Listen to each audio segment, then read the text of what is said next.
It's insane! Tiger Woods made a golf ball stop on the edge of the hole, pause as if it were taking in the moment, then drop as though it knew exactly what it was doing. Another ball came out of a lake and still landed just 3 feet from the pin. So stick around, because these 7 shots weren't just tricks. They did the impossible when everything was on the line. Number 7, Tiger Woods goes full wizard mode, Augusta 2005 Masters.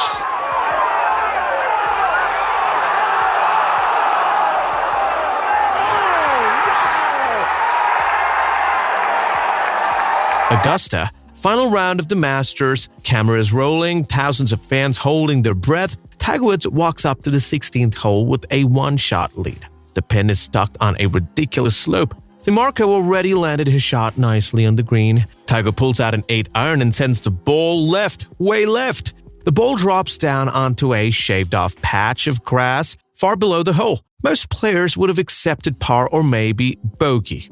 But Tiger sees something else. He studies the slope, pin location, and the path of fringe guarding the direct line. Instead of trying to force it straight, he aims for a landing zone way about the hole, 25 feet past the pin. The green slopes hard right. That's the plan. Land it high, let it turn. He chips, soft hands, clean contact. The ball checks, bites, and starts creeping sideways like it knows what to do. Everyone leans in. The ball tracks down the hill, slowly. Fans whisper, commentators freeze. It reaches the cup, pauses on the lip for almost 2 full seconds. The Nike logo stares back at the world. Then it drops. Crowd erupts like a bomb went off. Bernie Lundqvist loses it on commentary. Tiger doesn't flinch. He pumps a fist and moves on. CBS replays that shot endlessly. Nike cashes in hard. Still one of the most played clips in golf history. Think that was wild? Wait until a lefty hits from the trees and curves it like magic. Number 6, Bubba Watson paints a hook through pines, Augusta 2012 Masters. Did it hook? Oh, what a shot! Look at it. Snap hooking on the green and incredible. Fast forward 7 years, same place, Augusta National. It's Sunday, final playoff hole. Bubba Watson facing Louis Oosthuizen. They're locked after regulation. They play hole 10, par 4, downhill, narrow, trees everywhere. Bubba slices his drive deep into the right woods. Not rough, not sand, trees, pine straw, no clear angle. Fans crowd behind the ropes trying to spot the ball. Oosthuizen lands it light rough, but still playable. Bubba locates his ball, no panic, just calculations. He's 155 yards from the pin. Some say 164. Well, doesn't matter. He had a clean lie, but trees blocked a sight line. A normal player would punch out, play for bogey. Bubba, he pulls a 52-degree gap wedge, closes his stance, hoods the club face, plans a shot that needs to move 40 yards sideways in the air. He wants a low hook that starts under the tree canopy and curves towards the green. He swings fast hands, crisp contact, ball launches low, clears the first 3 trunks, then begins bending left like it's on a rail. It climbs, flattens out, then drops in the green. Lands soft, ball settles 10 feet below the hole, crowd goes wild. It's real-life trickery. Bubba walks up calmly. Oosthuizen misses his crisp and leaves a tough par. Bubba 2 puts, doesn't even need the birdie. Taps in the par, game over. First major, first green jacket. Tears come fast. That single hook shot gets burned into Masters history. Every fan who visits Augusta tries to find that exact pine straw spot. They stand there, look at the gap, and can't believe what Bubba saw. That hook was crazy, but next comes a shot through trees that could win or lose it all. Number 5, Threading Pines with Fire, Augusta 2010.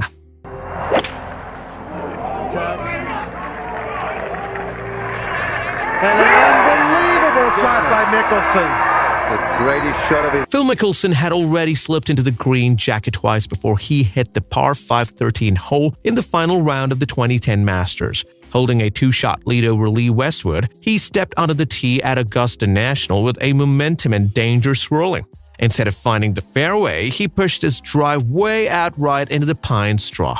Not just out of position, deep into the woods. 207 yards stood between him and the flag. Race Creek shimmered in front of the green. Two tall pines blocked a clean line.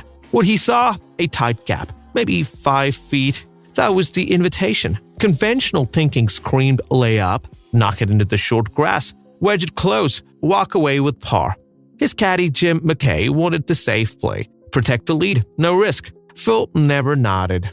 He pulled a 6-iron, ball sitting on dead pine needles, no cushion, no margin. He unleashed one of the purest swings ever under that kind of pressure. The ball left his club like it was laser-guided. It shot through the trees, never touched a branch. It carried Race Creek with inches to spare, hit the green soft and released towards the pine, settling 4 feet away. The crowd surrounding Amen Corner lost their minds.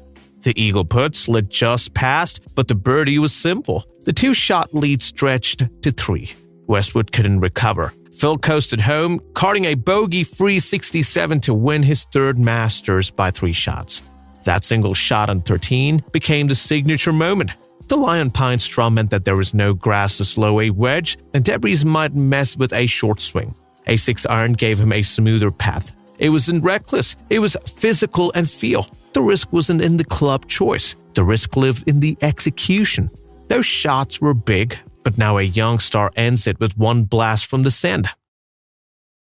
Number 4, Sand Slam Finale, Cromwell 2017. Right at it. Right at it! Oh! He's done it again! Just as he did at the John Deere! Jordan Spieth walked into the Travelers Championship in 2017 chasing his 10th PGA Tour win. He had led wire to wire, but Daniel Berger kept creeping. By Sunday afternoon, Spieth's cushion was gone. On the 72nd hole, both players found the same greenside bunker. Side by side in the sand, both blasted out and saved par. Tie game, straight into sudden death. They looped back to 18th tee. Spieth clapped a tee, got lucky with a kick, but still faced a long approach over 220 yards. His second landed in the front right bunker again. Berger hit his approach left just off the green. Spieth had 60 feet of sand between him and the cup. His lie was average, his stance was flat, the moment was anything but. With cameras locked and the crowd silent, he exploded a shot with clean contact. The ball popped up high, caught the green on a soft bounce, and tracked with laser precision. It rolled forward like it had eyes. Dead center. Bunker birdie. Walk-off win. Pandemonium. Spieth flung his wedge like it was on fire, turned to his caddy, Michael Greller, and sprinted into a full-contact chest bump that shook the gallery. He hadn't just become the first golfer in PGA Tour history to win an event with a bunker shot in a playoff. Berger had no chance. His chip came up short. Game over. That shot was no accident. Spieth had spent years mastering bunker shots. His wrist angle, his ball first contact, his soft landings, all of it came into play in a moment when adrenaline wanted to ruin everything. He pulled it off with calm hands and tunnel vision. The victory made him the youngest to reach 10 PGA Tour wins since Tiger Woods. But not all big shots happen on dry land. This one starts in the water. Number 3, the splash that saved it all, Atlanta 2011.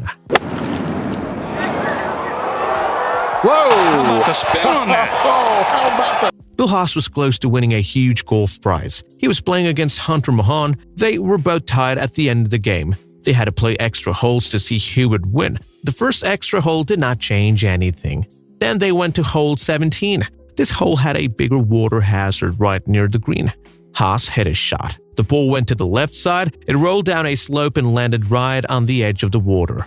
Part of the ball was in the water. Most players would take a drop and accept a penalty.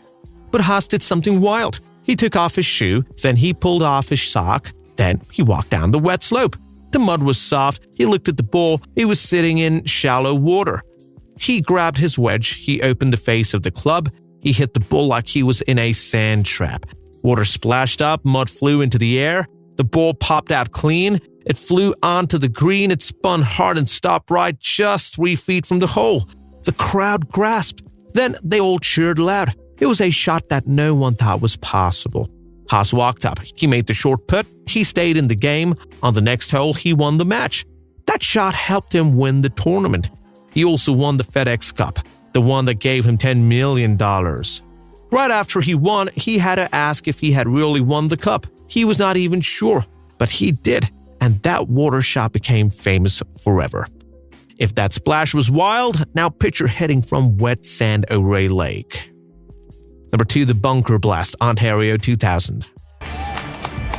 This is right on line. What a shot. Does it get any better than this, guys? I can't get Just when you... Tiger Woods was already having a great year. He'd won the US Open and the Open. Now he was in Canada playing the last hole of the Canadian Open. He had one shot lead over Grant White. But things got tricky fast. Tiger's drive went into a bunker on the right. The sand was wet from the rain. The green was far away. There was a lake between him and the hole. Tiger looked at the shot. It was more than 200 yards. The hole was on the right side, closer to the water. He could play it safe. He could aim it left, but Tiger does not play safe. He took out a 6-iron. He stepped into the wet sand. He focused hard and took a huge swing. The ball took off. It flew high into the sky. It went straight over the lake. It passed the flag and landed on the back part of the green. The crowd was cheering like crazy. No one could believe it. That shot was bold and perfect. Tiger walked up to the green. He took 2 putts. He made birdie. Grant White also made birdie, but Tiger still won by 1 shot. That win gave him a special place in golf history. Only one other player had won the US Open, the Open, and the Canadian Open in the same year. That player was Lee Trevino in 1971. Tiger was now the second. People still talk about that 6-iron shot from the bunker. It was one of Tiger's best ever. Even he said it was great, but he joked that he did not even hit the green. He was just happy that the ball stayed dry. Not every great shot is loud. Sometimes a quiet roll changes everything. Number 1, the long roll, Augusta 2012. Nice.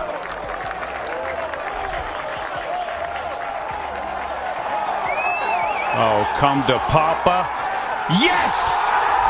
Louis Oosthuizen was playing in the final round of the Masters. He got to hole 2. It was a long 5-bar. The hole was called Pink Dogwood. Louis had a good spot in the freeway. He had 253 yards to go. He picked his 4-iron. He took a swing. The ball landed on the front part of the green. It started rolling. It rolled slow at first, then it kept going. The green had bumps and curves. The ball followed every turn. It went past the middle of the green. Then it kept going more. It went straight into the hole. That shot gave him a score of 2 on a 5-par. That is called an albatross. It is very rare. It's even more rare than a hole-in-one. This was the first time anyone ever made an albatross on that hole during the Masters. Only 3 others had done it in the whole history of the tournament. The crowd went wild. The shot moved Louis into the lead. It was a special moment. The ball rolled for 90 feet before it dropped. People call it one of the best shots ever seen at Augusta. But the game was not over. Louis played well, but so did Bubba Watson. They ended up in a playoff. Bubba hit a green shot from the trees and won the tournament. Was Louis Oosthuizen's albatross the greatest golf shot of all time, or did Bubba Watson's playoff escape top it? Like, comment your take, and don't forget to subscribe for a hole-in-one.